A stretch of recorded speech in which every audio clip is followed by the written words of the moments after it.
has there ever been a moment where you thought to yourself, I might not make it? No.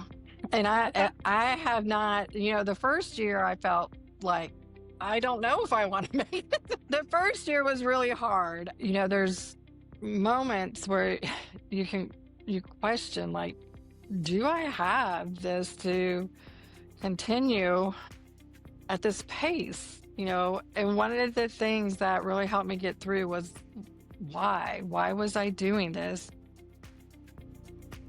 Welcome to the Perfect 100, the podcast for BNI members who want to maximize their membership, deepen their impact, and grow their business through intentional networking. I'm your host, Tammy Zurak, a CliftonStrengths coach, longtime BNI leader, and one of the few members worldwide to maintain a perfect Power of One score. Each week, we'll explore the habits, mindsets, and everyday strategies of BNI members who are turning their membership into momentum. Hello, and welcome back to the Perfect 100. I am Tammy Zurak, your host. I am a business coach in the East Memphis chapter, in case you're looking. And I am here to talk to you today about smart networking, leveraging your strengths, and creating measurable success in BNI. Today's guest is a 20-plus year insurance professional who's built a reputation on taking care of things that protecting her clients, basically. And in a field where trust and education are key, she has earned a name for making insurance not only approachable, but empowering for her people. She's also been a BNI member for 13 years. Before we jump in and talk to her, I want to remind you to go to BNI, the Perfect 100, and download that free networking tracker that will get you some things outside of BNI that you can use to help improve your networking. But now let's go back and jump in. Hi, Michelle. How are you today? And good morning, Tammy. I'm great. Thank you. That was a wonderful introduction. Oh, awesome. All right. So let's go ahead and start with your 45 seconds so everybody knows who you. Right. Well, I am Michelle Wilson, owner agent of State Farm Insurance, Michelle Wilson Agency. I'm located in East Memphis, but I serve Tennessee, Mississippi, Alabama, and Arkansas. And we are built on trust, integrity, and educating our clients. We believe in teamwork, mutual respect, a continuous learning, all with shared commitment to helping people manage the risks of everyday life and recover from the unexpected so they can realize their dream. Our vision is simple: to be the insurance agency our community knows for remarkable service, products, knowledge, and long-term relationships built on honesty and trust.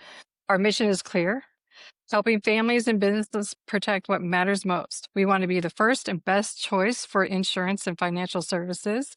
And this isn't just about insurance. It's about making sure people we serve have confidence, security, and the right agency team to help them when life takes the unexpected turn. Awesome. All right. So talk to me about insurance. How long you started your business 20 some years ago. How did you get into insurance? Why insurance?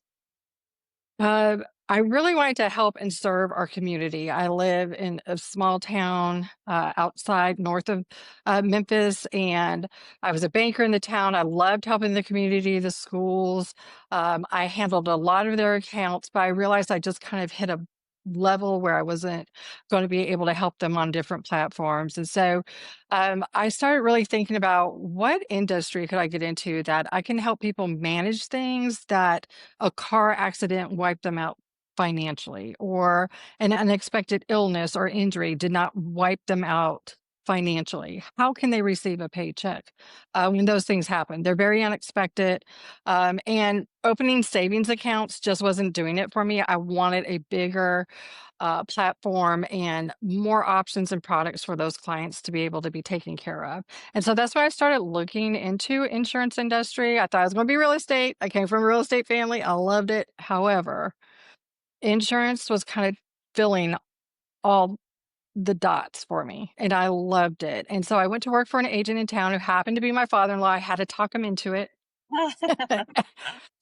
And we worked it out, and it was fantastic. He was a great mentor. The gentleman I worked for at the bank, they were great mentors to me. A woman I worked for in the insurance and real estate industry, fantastic mentors. So I realized quickly, oh, I love this. And I love the opportunity it gave me, not just to have my own business, provide jobs, a good environment for my employees, but to help people. And that's really why I got into it. And I love it. I've never looked back regretting it. It's been fantastic.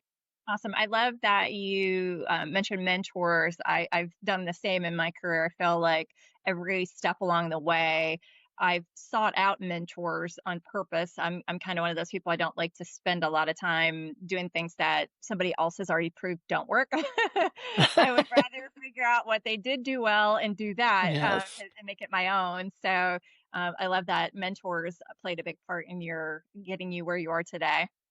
Absolutely, absolutely, and I wanted to do it with a company that was financially strong, and so I looked at different companies, and that's how I landed on State Farm because I knew they could back the promise, right? If I'm talking to a family or individuals or business owners, we could back that promise that we're giving to them. That was very important to me.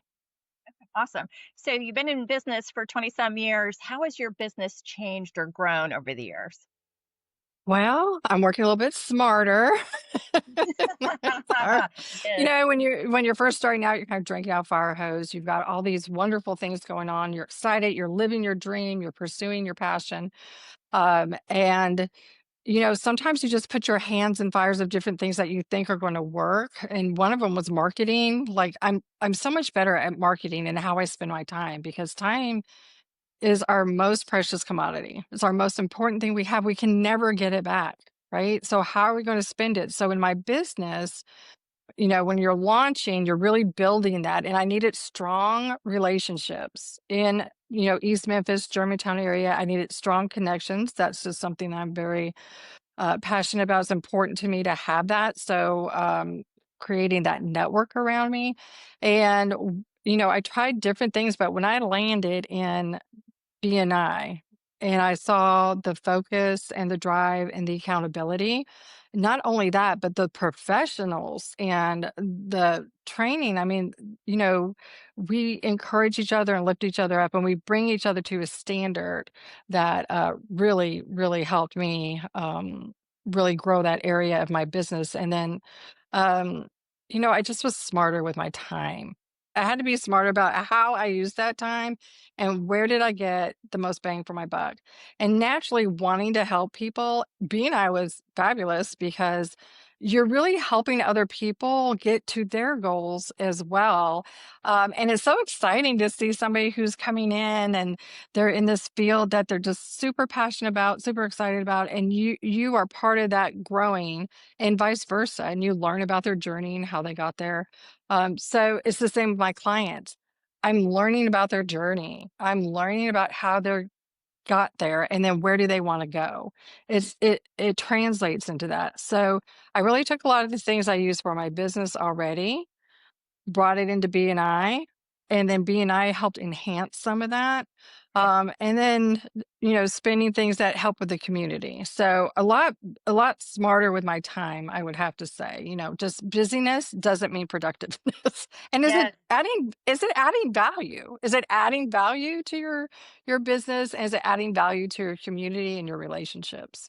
Yeah, I agree with that. I think, when I think about the people I've coached, they're often kind of getting started in their first business or a year or two in, and they're trying to figure it all out. And they're doing all the things, right? Is when you're Hmm. a solopreneur, you're everything. You're doing all of the marketing, all of the sales, all of the work, all of the cleaning, all the things. So you have to figure out how to allocate your time. So I love that. Sounds like BNI. That's what brought you to BNI was the building your network piece. If you think back to you and I were in the original, my first chapter, I've spoken about many a time podcast here. We were in the same original chapter, and now we found ourselves back in the chapter that we're in together now. We Hmm. both went to other places and then ended up where we are again. So we've both gone full circle. If you think back to when you first started in BNI, what was the most challenging part, do you think, of learning, how to network in this way? I think the most challenging part was uh, making time to do the one-to-ones, and, I really had to be intentional with that, because we feel like we're always so busy, but it's really important to be busy with those important pieces and understanding um, that this is time well spent when you're doing that.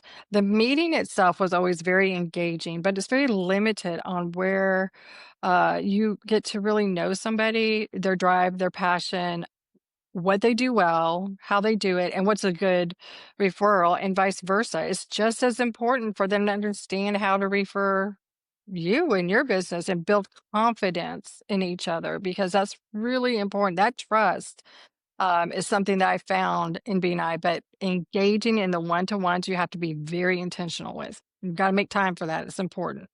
For sure. Yeah. And I love that it's even there's structure for a one-to-one, right? I think Absolutely.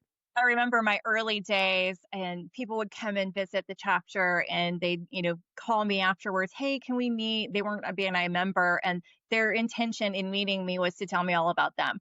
And they didn't ask a single question about me.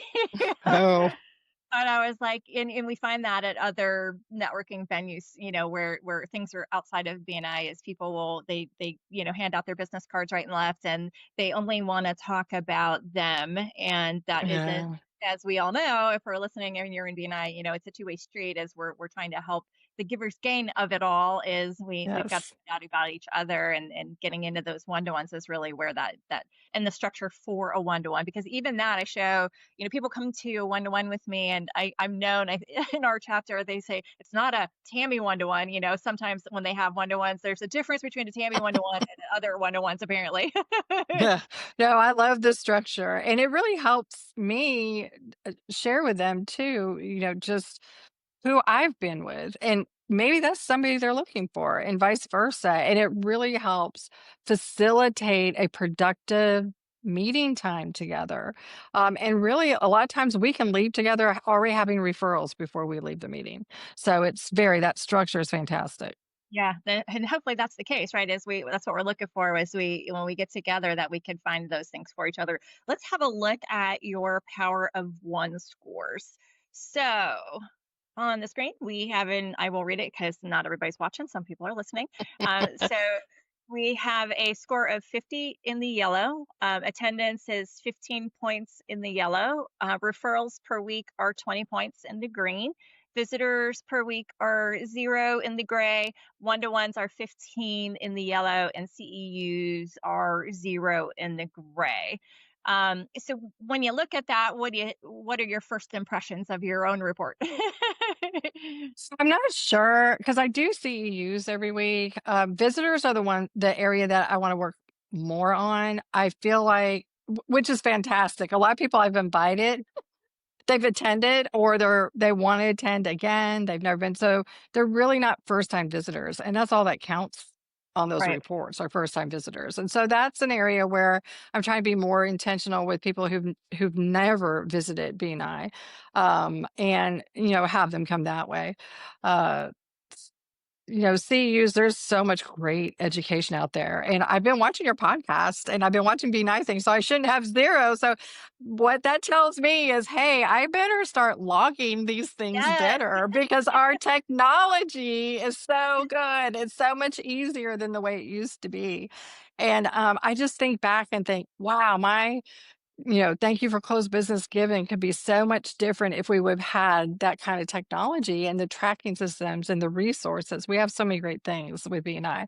So I do know in the whole scope of that, visitors is really something I'm working hard on, and really first time visitors so they can experience this. Because I'm sure they're just like us when they're running their business, they're doing all these things, and they're just touching little points, but are they really getting any ROI on that? Are they really getting relationships? And so visitors is the one area I'm really going to hone in on. Okay. And let's have a look at the Palms report while we're here. So this is the last 23 weeks. So absences, you had a couple subsent, which is perfectly fine.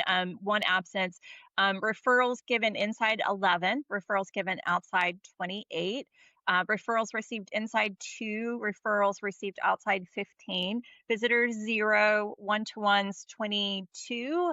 And thank you for closed business given $54,608 and CEU 7. So a reminder, because you said the podcast is a CEU. So if you're listening and you're a BNI member, go ahead and give yourself a CEU. If you listen to this whole thing, you got to stay till the end though, because it's an hour's one credit. That's right. And I would say as well, because I've had visitors. And so if there's ever an issue, that just tells me I need to go and make sure they're registered somewhere because that is an issue. I've had several visitors. So to have zero on there, I'm like, that's not right. Yeah, it's But we can get it fixed. And that's the beauty of it. Right. yeah, for So, sure. If you I think I've said this before as well, but for if you're just listening to this one and haven't heard it before, everybody has access. This is your personal palm, so everybody can go in periodically. If you think something, you get the on the app, you can pull on your phone and see what the totals are. But if it looks wrong, then you can go to your personal palms report, which is what we just showed. And I'm going this way because I have the screen, have it up on the screen, and it kind of shows every single week what was what. So if you're missing something, uh, then for sure that's how you fix it, and you can speak to your VP about getting those things updated. yeah. So in BNI itself, have you felt like it's made a steady impact for you, or is it been kind of an up and down journey over time? I feel it's made a steady impact for me. There's been moments where, I mean, they were brief, where I thought maybe this isn't, working out for me, or oh, this is a lot of time right now. But those are moments that I really had to, re-engage in activities and find a group that was engaged. That is so important, that level of expectation, to encourage each other and help each other through that. You notice how high my referrals were, right? I have Right. high thank you for closed business. That's because I truly believe in that giver's gain portion of it, really helping people. Plus, you are with people in industries that will help you stay motivated. Sometimes you're just not. Sometimes there's days you're like, oh, there's so much. So finding the right group and you know, s doing the things, the one-to-ones, the CEUs, all the things that lead to that, it does inspire. I've been in a long time, and if you're not doing those things, it will not work for you. It could be discouraging, and, that they work. It's a proven fact. I mean, I've loved it, just had a little at one time, but that was something I just picked myself up, refocused, and it's great. It's been nothing but positive for my business and my team as well. I bring my team to the meetings. It's very positive for them. Yeah. Awesome. And you mentioned something there that is, I think something that a lot of people, I don't know if the right word is suffer with, but if you're in the chapter that isn't as engaged, it kind of can be a suffer, you suffer the consequences, I guess, of, I think it's the rising tide raises all ships. If we're all Yes. rowing in the same direction and we're all striving to be, at the top of our game, that tends to, I don't want to say force people, but it inspires people to, be more, do more, get more. And that's kind of the whole idea of why we check stuff is if we can measure the power of one and the palms, whatever, are all designed to show you what everyone is getting out of it, right? Is what's everybody putting Yes. in and what's everybody getting out? Because there are plenty of circumstances. I've pulled up the chapter Palms report and showed it to people, and several times I've seen where people are giving a lot, but they're not getting a lot. And conversely, some people are getting a lot and not giving a lot. And if we Yes. never look at that, it becomes there's no change ever to happen, right? So if you were if you were counseling somebody, you're the one of the mentor coordinators in our chapter. If you were counseling someone that was maybe not getting as much out of it, or taking and not giving, what would you do to maybe give them advice on how they might shift that engagement? I would first encourage them to use the process for one-to-ones. A lot of times when we see that, it may be that they don't really understand what that other person's looking for, or they don't understand how to refer them. And so what I try to do when I'm mentoring somebody, I'll give them like a little mock one-to-one, and I'll try to be in their world. Who are the people they are connecting with daily in their business? Now, how can they incorporate my business into what they're doing already, right? Who they're talking with, and vice versa. And we'll kind of mock play that. But the one-to-ones really help them, and be transparent. Just say, I'm really having a hard time referring to you, or you're not in my radar. Well, make sure you have a good 45-second as well, so you are in the radar. Be very specific. Sometimes it's just little tweaks. I'll have mentor meetings with people, and I'll be like, I had no idea that was the type of business you were looking for. Mention that. Say that. That's great. It works great.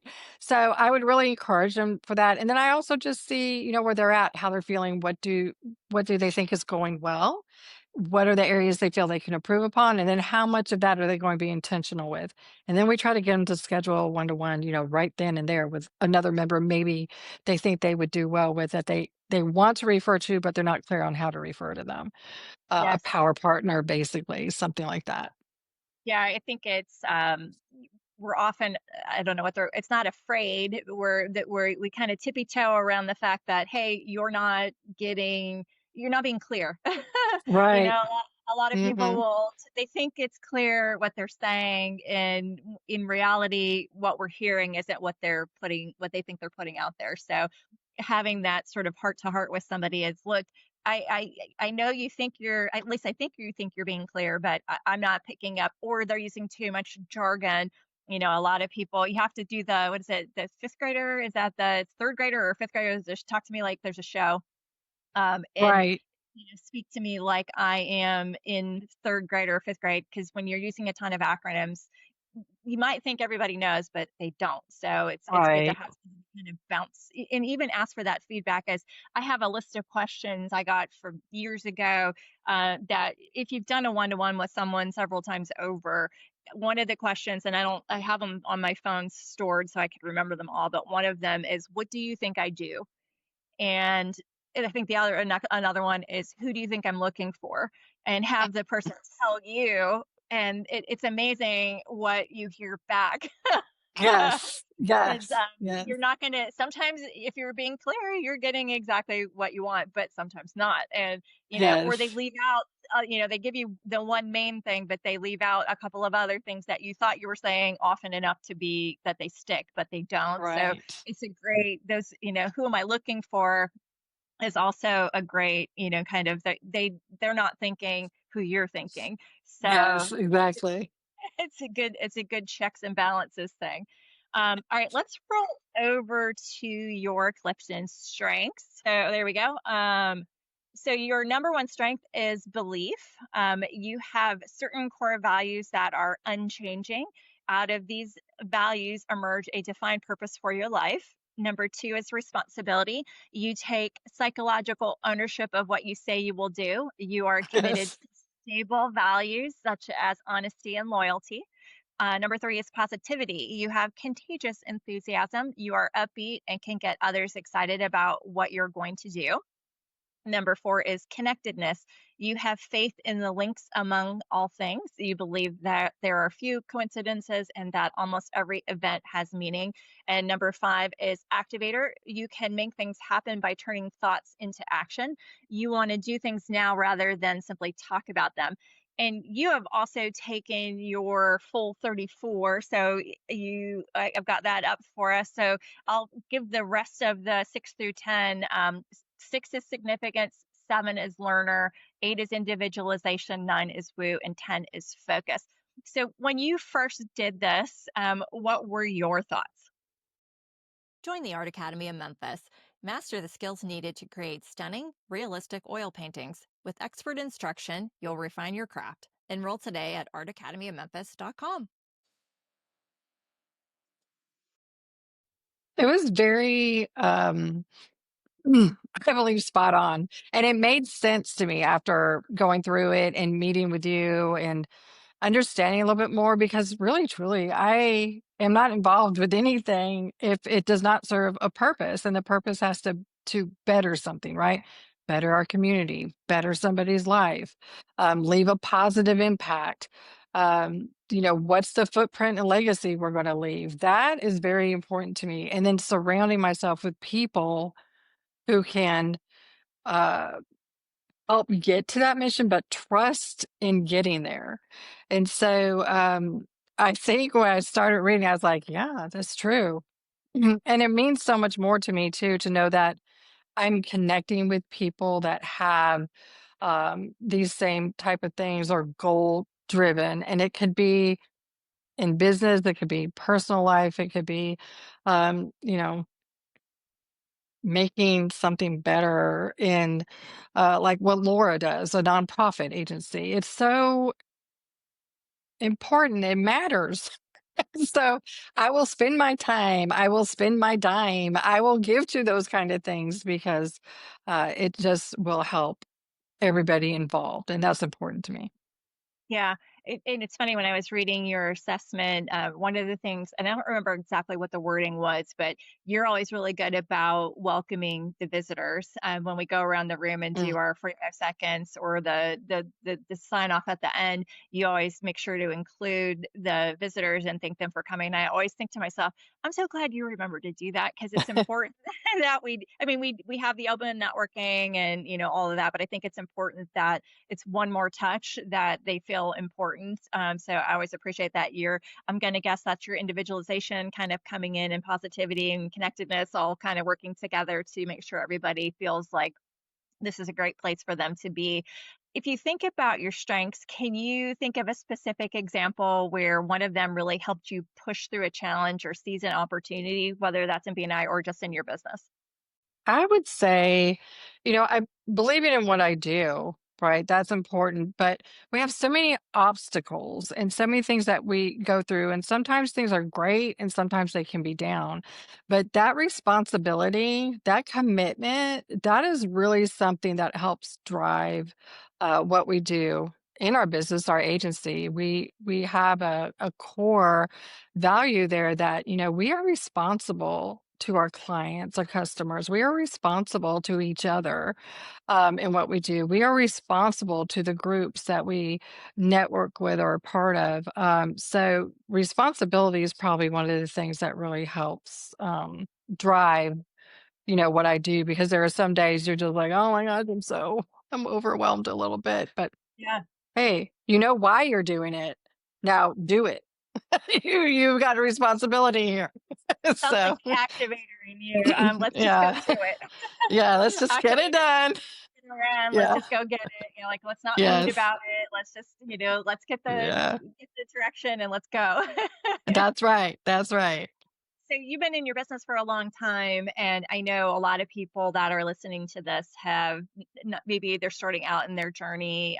You I think the key points are you make it past your first year, you make it past your second year, and then fifth year, and then a decade, right? So once you've kind of hit that decade, you should be smooth sailing because that's sort of the indicator if you've got enough systems in play that and enough clients that you can keep things going. Has there ever been a moment where you thought to yourself, I might not make it?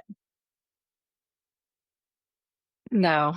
And Okay. I have not, the first year I felt like I don't know if I want to make it. No, I'm just kidding. The first year was really hard. And I didn't think I was going to make it, but I was exhausted.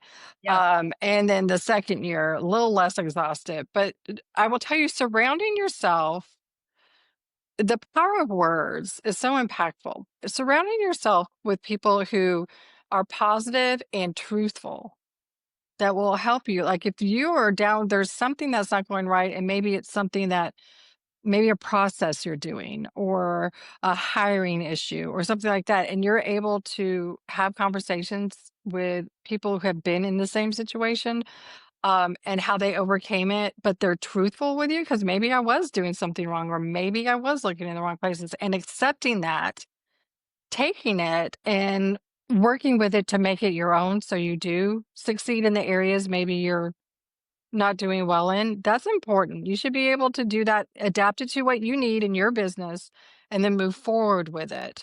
My mom was very impactful in my life. She was very supportive in anything I did. It could have been music, it could have been, school, an event.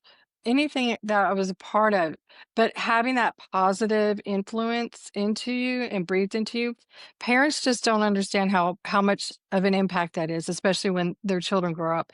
And in business, it's important that you're surrounding yourself with people that are positive and a good impact in your life, that it helps you drive and focus to your goals every year and your longevity in your business. I found that I work with a lot of photographers as a coach, helping them build their business. And for whatever the reason, I don't know if it's because it's a creative field or why this is. And I think it's not probably limited to just photographers, but I found a lot of family members to be less than supportive when Mm, they've gone out to start their own business. And I don't know if they want them to they're wary of the fact that, maybe that's a hard business to get into and make money at and support yourself with. Or oftentimes I feel like it can be well, that's not what we did. We worked for someone mhm. else, and we don't want it's kind of a, how do I put this? It sometimes can be perceived as a, you're better than me because you're now out there, you think you can make it. And, we that's not who we are. Those are people. What would you have you and you had a supportive family, so it doesn't sound like you've experienced that, but if you could think to, if you were mentoring somebody who had that circumstance where maybe they don't have a supportive family, what kind of advice would you give them to kind of move around that? I would say be brave and know your why. If this is something you want to pursue, uh, then do it. You'll get resistance no matter what field you go into. I mean, I was starting my business when I had teenagers and some getting ready to go off to college. It was probably the most financially expensive time in our lives. Um, but we wanted to do this in a way that would help support what needed to get done, and we knew it was going to be hard. If you really believe in what, and I have an artist for a son. I mean, I understand that concept and that thinking, because as a parent, you're thinking, can they make a living on this? Is this something they can do? Well, if it's your dream, you're passionate about it, you believe you can get it done, then you need to make sure that you're setting yourself up to succeed. You're going to be brave about it. You're going to know your why, and then do the things that will help make you successful. I'll tell you, networking is probably one of the biggest things you can do to help with your success, and doing the right networking and finding a mentor in the field you're in that you really admire and believe that you can learn from. But you can still make it your own. But you still want to surround yourself with that type of mindset. Staying ahead in a world driven by technology is key. At Wisdom Integrators, we don't just solve problems, we create opportunities. Wisdom Integrators, connecting your world, solving your problems. Yeah, I love that. We said a couple of things in there, is your artist son. So my husband went to art school. and, Yes. and I think he probably, although his dad was an entrepreneur, but it was a very rocky road. They were up and then they were down, and it was not good. Hmm. So I think he had some trepidation, for lack of a better way of putting it, about starting a business. But he didn't go into the art world because he, like a lot of us, we think, well, I have a creative side. I was a portrait photographer had a portrait photography business for 12 years. And most of us think, well, we can't make money in that field. And so there's a limitation, it's a roadblock that we put up in our head, but somebody's doing it. Somebody is making money doing it. And so why not it be me? And I think the mentor piece you said was a big thing, is, surrounding yourself with in the right mindset. Is, I think, our own limiting beliefs oftentimes lead us to not do things, right? Absolutely. So Absolutely. have you ever had those thoughts, or what is, and maybe you had a challenging season in your business. What did you learn from that? What was a lesson that you took away that would maybe inspire somebody else? So I have had those moments, we have to adapt, you know, our lives change and technology changes, things change and the way that we are doing things change. We have to adapt to those things. And, there's moments where you question like, do I have this to continue at this pace? And one of the things that really helped me get through was why? Why was I doing this? And then how do I make this better so I'm not always exhausted or always, I can't run like this forever. Don't give up. Okay. Just step back and reevaluate. Start with your why you're passionate about it, what you want to do with it, and then reevaluate. We all have to do that as business owners. Sometimes we're just running so fast and doing so fast and wearing so many hats that we lose the drive, the why, the passion for it. Step back. There's times where you need to step back and reevaluate. We don't get there because we're lazy. We get there because we had a vision and a dream and we were following it.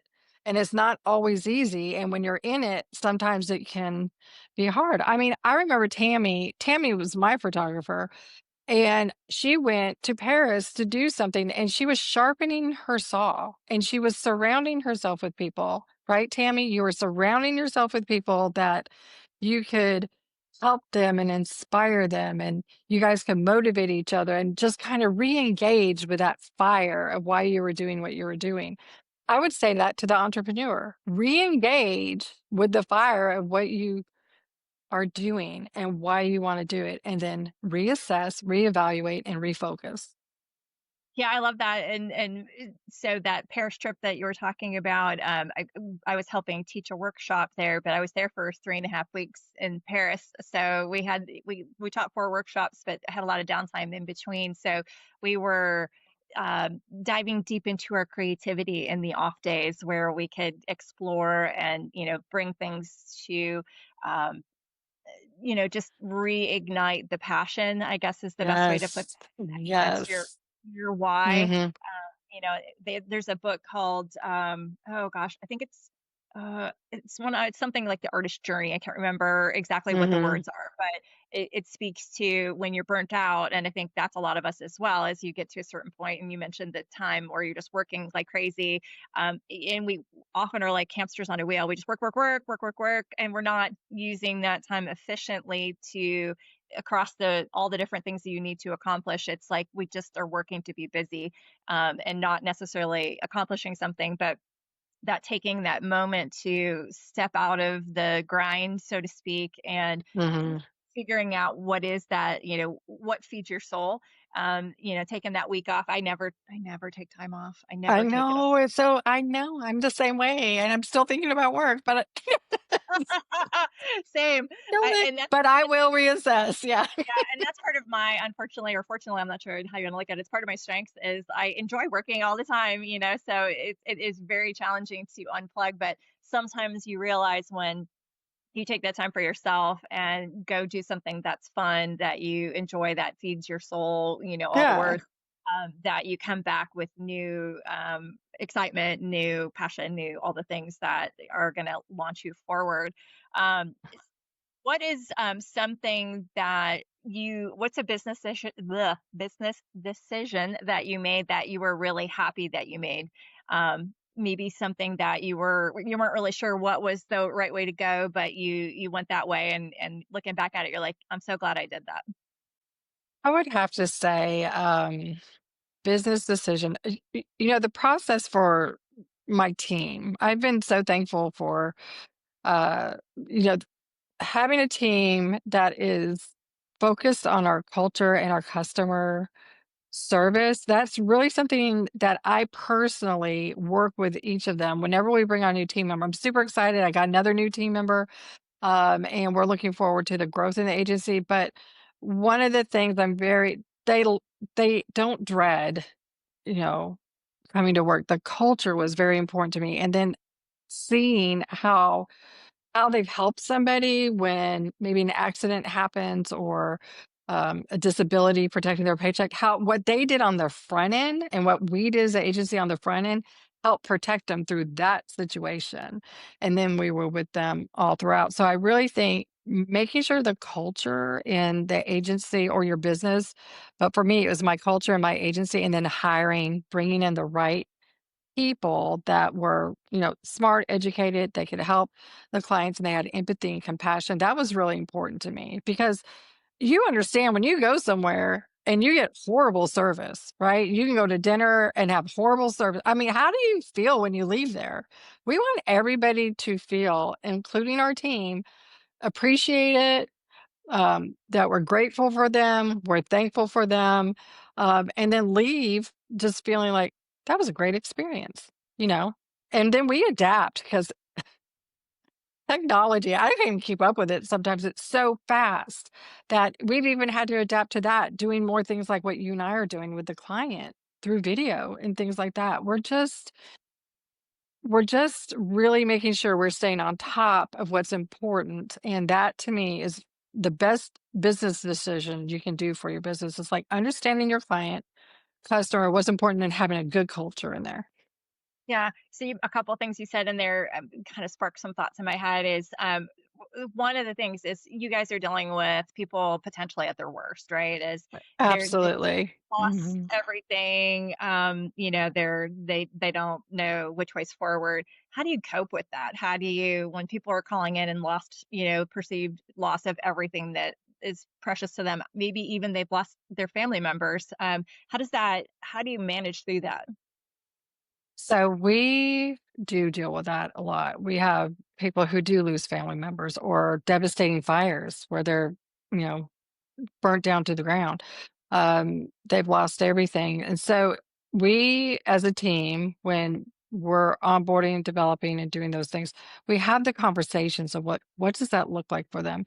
But how do we help them get to the point, how to focus and get to the point that they need to be at as far as a place to live? Like we have a job. Let's get them lined up for a place to stay because our home is uninhabitable.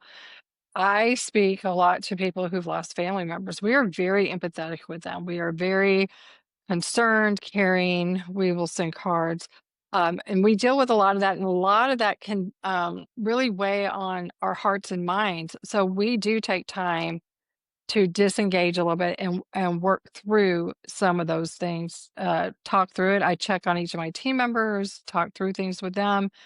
But really, truly, we're there to help the customer, and they understand this. I mean, they don't even get hired unless they understand we are dealing with serious situations and this could be a scenario. How do you feel about that? What would you say to them?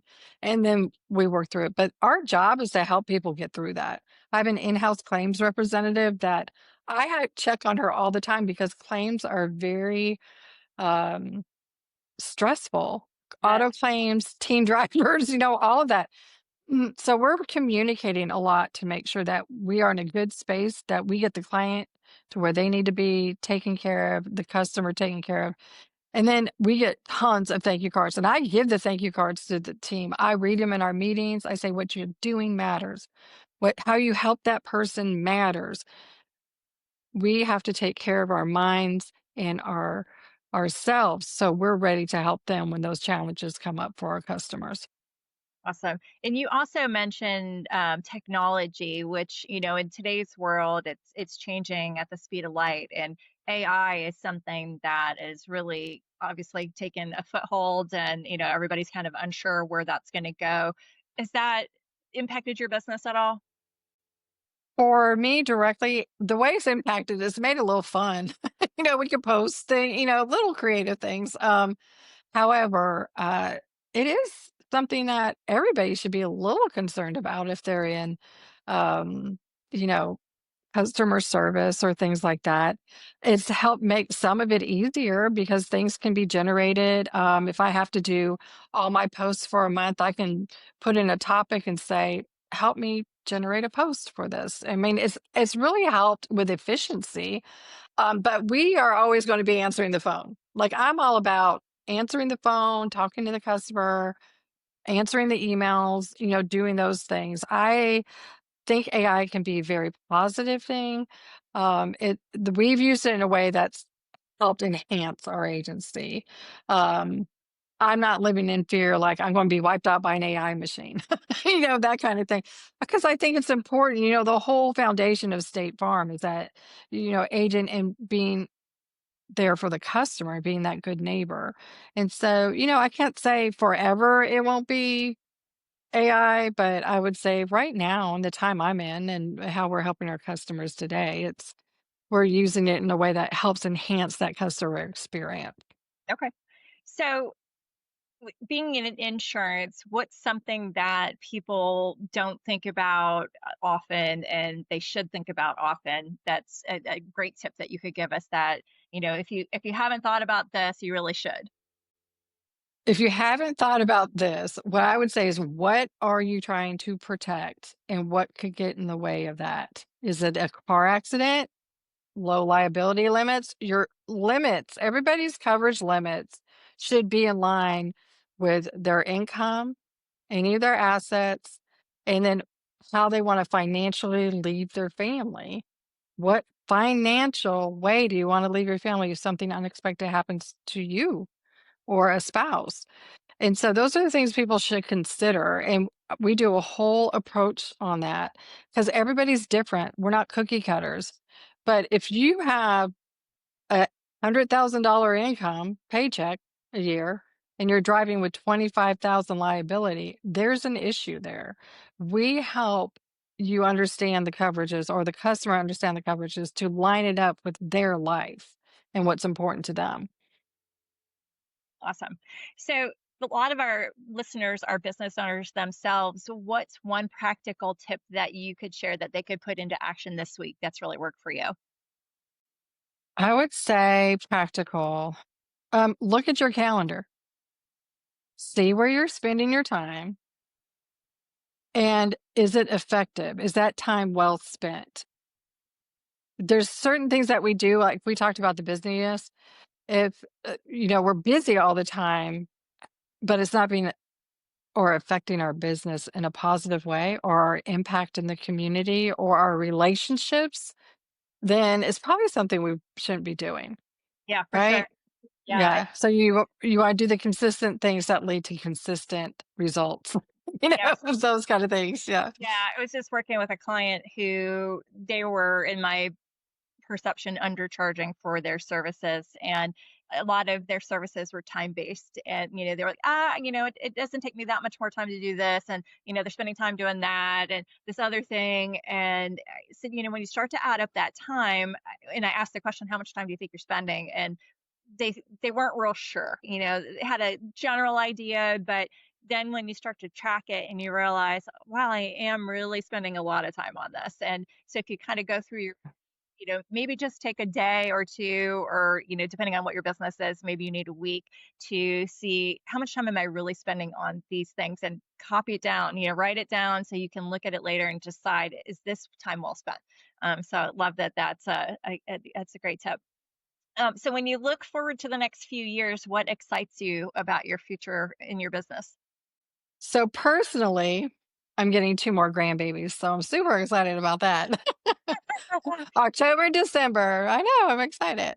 But business-wise, I've got a really great team in place, and anybody that's a business owner understands employees, that can be challenging having the right team in place. So I'm super excited about that because we have some goals and planning that we're gonna do for our 2026 year. So I'm looking forward to that time spent and just continue growing and making a difference in our community. So um, I just love what I do, and I'm super excited about my team and our growing team. Awesome. And I have a thing that the last guest leaves a question for the next guest, which I'll ask you for before you go. But the last guest left this question for you. Beyond the numbers, what does having a perfect 100 score on the Power of One mean to you personally? That means to me that I am contributing in a way that's very positive for our BNI group. And it's positive for me too. I need to do it right though. I need to put in the numbers and use the measuring app all of that. So I love it. To me, it's affirmation that I'm doing the right things and I'm a positive participant in our BNI group. So I Yeah. definitely want that. And I want to be in the green. yeah. Yes. And I'll add to that, just, I think that I haven't always had a perfect 100 in the 11 years I've been in, and it's hard to do. It takes a lot of intentional activity to keep that going. But for me, it's been a personal goal because I want to show that if you do everything the way it's prescribed, it will help you. Right? So, Yes. and the more it's funny because, we all have ebbs and flows in our businesses. And I definitely in the past have seen, I've always strived to be green. And whether it was a perfect 100 or not, it was always green. And I definitely have seen those ebbs and flows when I slack off a little bit, so to speak, that Yeah. things get better. So it's a great way to kind of keep that focus as, okay, I gotta, and when I'm coaching people, it's that, you got to keep putting stuff in the top of the funnel for it to come out the bottom. And that's kind of how I look at it. So I add my 2 cents worth. And then finally, when you look back at your own journey, what's a lesson you have learned that you would share with others to take forward? Um, I would say for me, a good lesson is, do what you say you're going to do. That will carry you Yes. in every aspect of your business. Do what you say you're going to do. Yeah. And your number two responsibility, is all that. People with high responsibility definitely want to accomplish what they said that they were going to do, because that means something. And then you throw in your belief, and all of that kind of just amplifies all of that. So love that. But I 100% agree. I hate it when people say one thing and do another, and don't, come through for you in the end. Well, thank you so much for being a guest here on the podcast and sharing that all with us today.